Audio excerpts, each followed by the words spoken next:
शहर उत्तर विधानसभा मतदारसंघातील जनतेची सातत्यानं दिशाभूल करून त्यांना फक्त चॉकलेट देण्याचं काम आतापर्यंत करण्यात आलं आहे, अशी जोरदार टीका माजी महापौर महेश कोटे यांनी केली। प्रतिवर्षाप्रमाणे यंदाच्या वर्षीही इन सोलापूर न्यूज चॅनलच्या कार्यालयात श्री गणरायाची प्रतिष्ठापना करण्यात आली असून दररोज विविध क्षेत्रातील मान्यवरांच्या हस्ते श्री गणरायाचं पूजन करण्यात येत आहे। या अंतर्गत रविवारी सकाळी 11:30 वाजता राष्ट्रवादी काँग्रेस पार्टी शरदचंद्र पवार पक्षाचे ज्येष्ठ नेते तथा माजी महापौर महेश कोटे यांच्या हस्ते श्रींचं पूजन करण्यात आलं। चन्नवीर शास्त्री यांनी पौरोहित्य केलं। विधिवत पूजनानंतर श्रींची आरती करण्यात आली।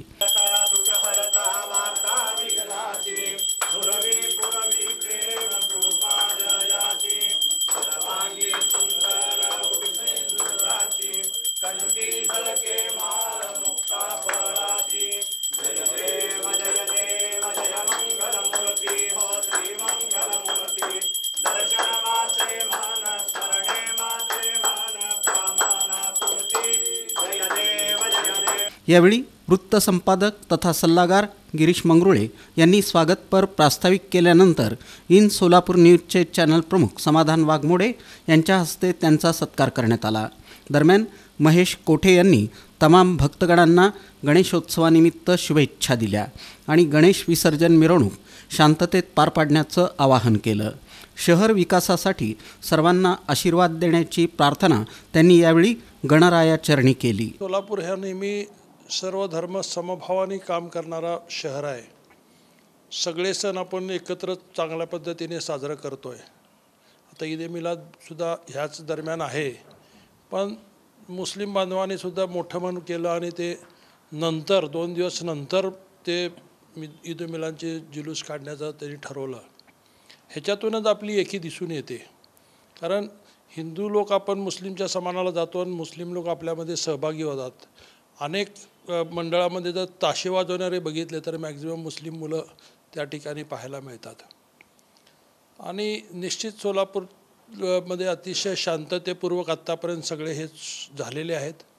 ह्या वर्षीसुद्धा अतिशय चांगलं होईल, पण जाता जाता गणेशाला एवढीच प्रार्थना करेन की सोलापूरमध्ये एकेकाळी जे सोन्याचा धूर निघत होता तो आता कुठंतरी थांबलेला आहे आणि सोलापूरचा विकास पूर्णपणे थांबला आहे। त्या विकासाला चालना देण्यासाठी आमच्या सर्व लोकांना आशीर्वाद दे, सुबुद्धी दे आणि त्यांच्या हातून जे जे लोकप्रतिनिधी आहेत किंवा निवडून आलेले आहेत, निवडून येणारे आहेत, त्यांच्या माध्यमातून सोलापूरचा विकास एकच डोक्यात ठेवून त्यांनी काम करावं। केवळ मताचं राजकारण जे केलं जातं आहे त्याच्यामुळं सोलापूर मागं चाललं आहे। थोड्या दिवसांनी पेन्शनरचं शहर होईल का काय अशी भीती सगळ्या ठिकाणी पाहायला मिळते। येणाऱ्या विधानसभा निवडणुकीच्या पार्श्वभूमीवर बोलताना ते म्हणाले की आज सर्वच क्षेत्रात शासनाबद्दल नाराजी आहे। शासन प्रेमापोटी नव्हे तर भीतीपोटी काम करत आहे, असं टीकास्त्र सोडून भीतीपोटी देव पावत नसतो आणि जनतेच्या दरबारात तशी दुआ ही कबूल होत नसते, असा टोलाही त्यांनी लगावला। आपण पाहतोय सर्व फील्डचे लोक नाराज आहेत। शेतकरी नाराज आहे, कामगार नाराज आहे, व्यापारी नाराज आहे किंवा इंडस्ट्रियलिस्ट व्यापार सगळेच जवळजवळ आपण बघतोय की सगळेच लोक नाराज आहेत। प्रत्येकाच्या मागण्या आहेत।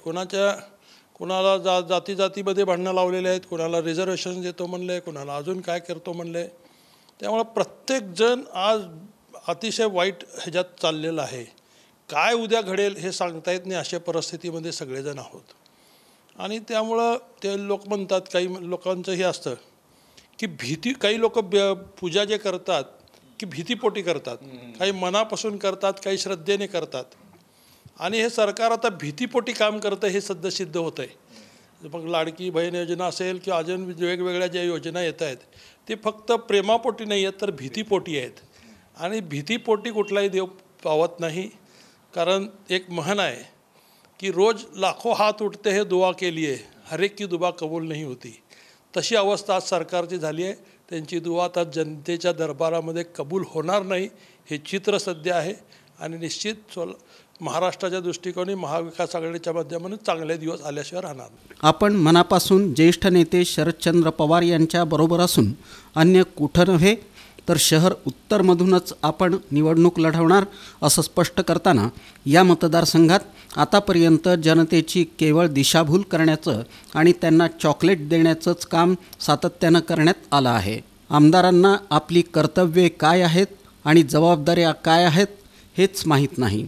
फक्त टेंडर काढलं की काम झालं अशाच पद्धतीचा सावळा गोंधळ सध्या सुरू असल्याची जोरदार टीकाही महेश कोठे यांनी यावेळी केली.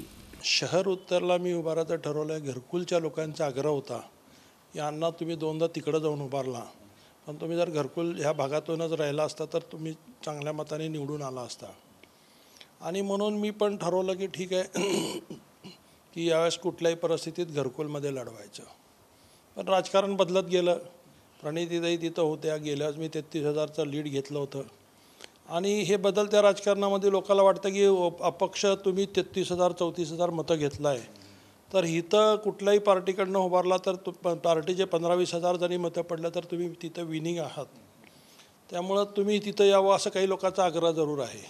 पण मी मनापासून ठरवलेलं आहे की पवारसाहेबाबरोबर राहायचं, कारण ती जागा काय आम्हाला सुटेल असं वाटत नाही आणि पवारसाहेबाला सोडणार नाही. त्यामुळे मी उत्तरलाच लढायचं ठरवलं. लोकप्रतिनिधीला नेमकं आमदाराचे कर्तव्य काय आहेत, आमदाराच्या रिस्पॉन्सिबिलिटीज काय आहेत, जबाबदाऱ्या काय आहेत, त्याच्यापासूनच ते वंचित आहेत. मग कुठं तर कुणाला तर खुश करण्यासाठी हे केलो ते केलो, नुसतं टेंडर काढणं, हे करणं, दिशाभूल करणं, 8-8 वर्षापूर्वी काढलेले टेंडर आत्ता मी निधी आणलो असं म्हणणं ही लोकांना आवडत नाही आहे. लोक काय म्हणतात, आता बऱ्याच ठिकाणी त्यांना मला लोक येऊन सांगतात, आमच्याकडे आले होते काही मोजमाप घ्यायला, हे बांधून देतो ते बांधून देतो. आम्ही नको म्हणून सांगितलं. जे 20 वर्षात तुम्ही केलं नाही आत्ता काय करणार आहे. आता बघता 8-15 दिवसात महिन्याभरात आचारसंहिता लागेल. म्हणजे तुम्ही फक्त चॉकलेटच देताय. तर ते चॉकलेट आता आम्हाला नको आहे. आम्ही चॉकलेट खाऊन खाऊन आमचं शुगर वाढत चाललेली आहे.